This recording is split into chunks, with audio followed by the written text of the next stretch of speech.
জঙ্গলটা অস্বাভাবিকভাবে চুপচাপ ছিল। মনে হচ্ছিল গাছগুলোও যেন আমাদের দিকে তাকিয়ে আছে। আমরা চারজন ধীরে ধীরে জঙ্গলের গভীরে ঢুকছিলাম। রাফি সামনে হাঁটছিল, হাতে টর্চ। হঠাৎ স্বামী থেমে গেল। এইটা কি? আমরা এগিয়ে গিয়ে দেখি শুকনো পাতার নিচে বিশাল একটা লোহার দরজা। দরজাটার গায়ে অদ্ভুত কিছু চিহ্ন আঁকা। মনে হচ্ছিল বহু পুরনো কোনো ভাষা। রাফি ধীরে ধীরে হাতলটা ধরল। ক্যাচ! দরজাটা নিজে নিজে খুলতে শুরু করল। নিচে শুধু অন্ধকার। তানিম ভয় পেয়ে বলল, আমার মনে হয় আমাদের ফিরে যাওয়া উচিত। কিন্তু তখন অনেক দেরি হয়ে গেছে। আমরা সিঁড়ি দিয়ে নিচে নামতে শুরু করলাম। সিঁড়িটা যেন শেষই হচ্ছিল না। তারপর আমরা যা দেখলাম তা কোনো মানুষ বিশ্বাস করবে না। মাটির নিচে একটা পুরো শহর, পুরনো বিল্ডিং, ভাঙা রাস্তা, মিটমিট করা লাইট, কিন্তু কোথাও কোনো শব্দ নেই।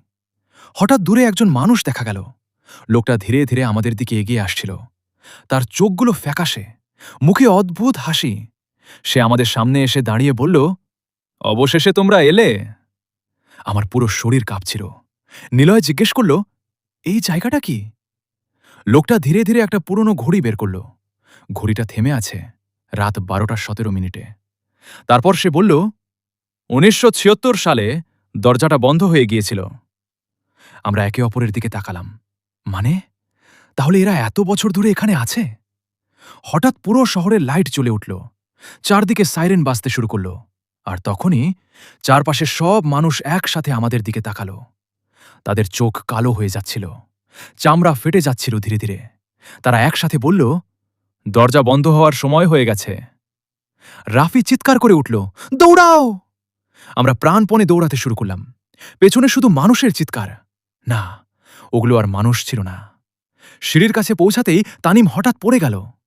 অন্ধকার থেকে কেউ তার পা ধরে ফেলেছে। তানিম চিৎকার করছিল, তোরা যা, দরজা বন্ধ হয়ে যাচ্ছে।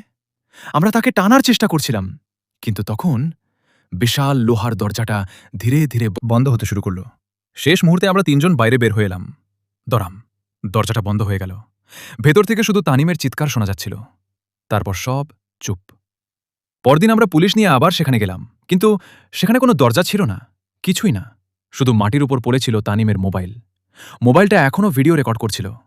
কাঁপা হাতে ভিডিওটা চালু করলাম। ভিডিওতে দেখা গেল তানিম দাঁড়িয়ে আছে সেই শহরের মাঝে। তার চোখ ফ্যাকাশে, মুখে অদ্ভুত হাসি।